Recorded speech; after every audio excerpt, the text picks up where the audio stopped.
세테드와 같은 그런 접근 방법을 그때 이제 사용하기 위해서 시도를 했던 것이고요. 세테드란 바로 영국 SBD 인증제도의 바탕이 된 범죄학 이론이다. 건축 설계나 환경 개선을 통해 범죄 기회를 차단하고 나아가 주민들의 두려움까지 줄인다는 혁신적인 범죄 예방책이다.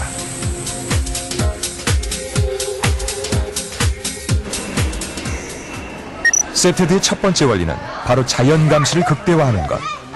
이곳 역시 영국 스톤브리지 단지와 마찬가지로 놀이터가 아파트 단지 한가운데에 위치한다.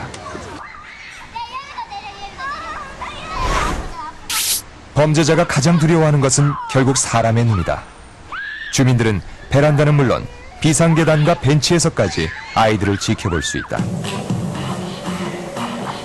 헬스클럽의 설계도 이색적이다.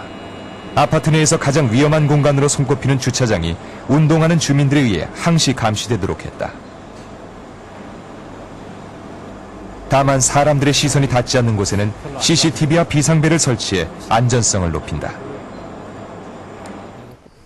여기는 어떤 특징들이 있습니까? 예, 아파트 주동. 하지만 감시만으로는 범죄 행동을 통제할 수 없다. 출입구마다 전자감시 시스템을 설치하고 범죄자들의 침입 통로가 되는 가스배관을 타고 올라오지 못하도록 미끄러운 덮개로 둘러쌌다. 만약 그대로 침입을 시도할 경우엔 적외선 감지 센서가 바로 작동한다. 또 하나 중요한 것은 주민들의 활동성 강화. 서로에 대한 관심과 협력을 통해 자연감시 효과를 극대화한다. 저희 아파트 같은 경우는 경비도 굉장히 잘 돼 있는 편이고, 그리고 또 주민들 인프라가 잘 구축이 돼 있어서 서로 이제 자기 얘기 외에도 뭐 어느 집 애기 이렇게 다 알기 때문에 아이를 안심하고 놀이터에 내보낼 수 있는 그런 장점이 있어요. 할머니, 할아버지들이 많이 놀이터에 나와 앉아 계시고 또 저희 아이들도 또 넓고 안전하게 되어 있으니까 많이들 놀다 보니까 아무래도 저희는 좀 그런 위험에서 조금은 다른 아파트에 비해서 덜 하다고 생각합니다. 올해 초 서울시에서는 조례를 통해 재건축과 뉴타운 개발의 경우 의무적으로 세테드를 도입하도록 했다. 매우 환영할 만한 일이지만 한 가지 안타까운 점이 있다. 지금 현재 세테드가 도입되는 것은 신도시라든지 아니면 중산층 거주 지역을 중심으로 많이 도입이 되고 있는데, 그보다도 더 열악한, 범죄에 취약한 지역은 오히려 서민들이 살고 있고 환경이 열악한 지역이 좀 더 관심을 기울여야 된다고 생각합니다. 과연 이 도시에서 가장 세테드가 절실한 곳은 어디일까?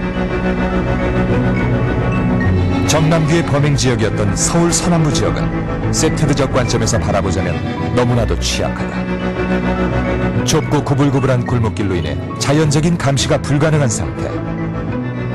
그러나 그것만이 문제의 전부가 아니다. 2006년 4월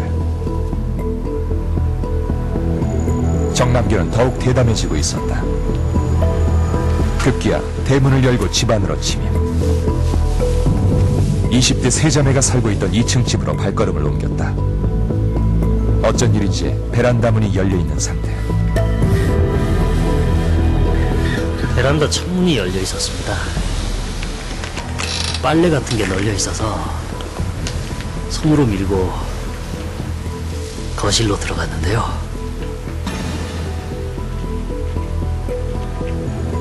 돈도 훔치고 강간도 할 생각이었습니다.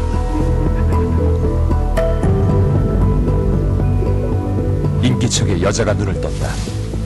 정남규는 그녀가 미쳐 소리를 지를 새도 없이 준비한 흉기로 그녀를 살해했고 한방에 잠들어 있던 두 동생들까지 사정없이 내리쳤다.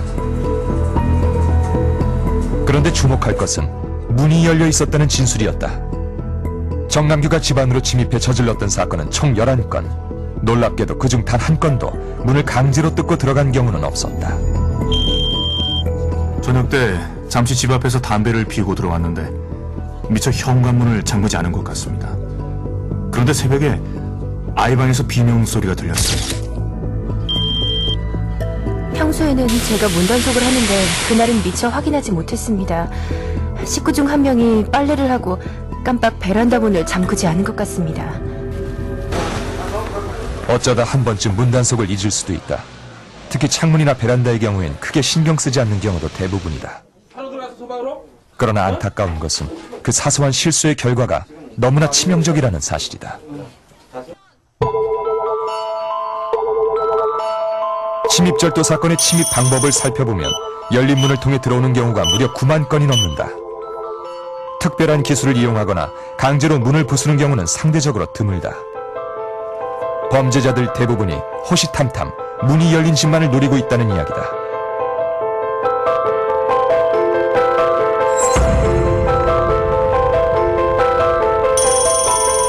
강도 사건의 경우도 마찬가지다. 열린 문을 통해 침입하는 경우가 압도적이다. 게다가 더 큰 문제는 이 같은 범죄자의 침입이 심각한 범죄로 이어질 수 있다는 사실이다.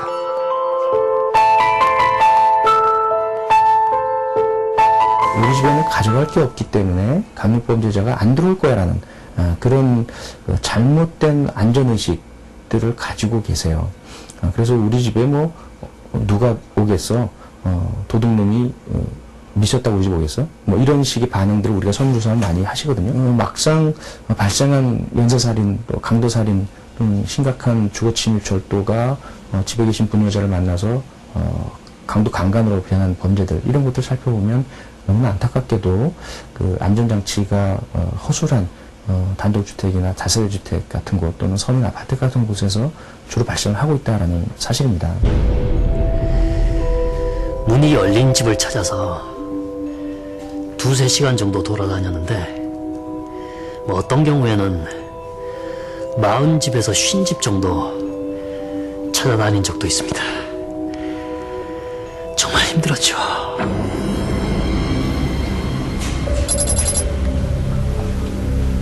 정남규가 서울 서남부 지역을 목표로 한 데에는 또 다른 이유가 있었다. 2005년 5월 정남규는 그날따라 유난히 문이 열린 집을 찾기가 힘들었다고 했다. 그렇게 새벽 5시가 다 돼서야 찾아간 반지 앞방엔 20대 여성이 곤히 잠들어 있는 상태. 정남규는 다른 때와 마찬가지로 그녀를 성폭행하고 살해한 뒤 그녀의 남동생에게까지 둔기를 휘두른다. 하지만 그것으로 끝이 아니었다. 그리고 창문을 열고 한참 동안 그 모습을 지켜봤습니다. 말로는 형용을 할 수 없는 기분이었습니다. 흥분이 됐습니다. 정말 황홀했습니다. 잠시 후 119와 경찰이 도착했지만 그는 골목길 사이로 유유히 빠져나갔다. 그렇게 하루에도 대여섯 시간씩 무려 2년. 하지만 그를 지켜보는 어떤 눈도 없는 곳, 그곳이 바로 서울 서남구였다. 용의자나 범인의 CCTV 그런 모습은 없었어요. 그래서 정남규가 사전에 지역을 답사하고 할 때 가장 먼저 얘가 그 눈여겨봤던 것이 CCTV였다. CCTV였다. 단 한 건도 없었습니까? 없었던 거로 알고 있어요. 부자를 죽일 생각에 강남역과 역삼역 주변을 가봤습니다. 그런데 길거리에 CCTV가 너무 많더군요. 하지만 뭐 서울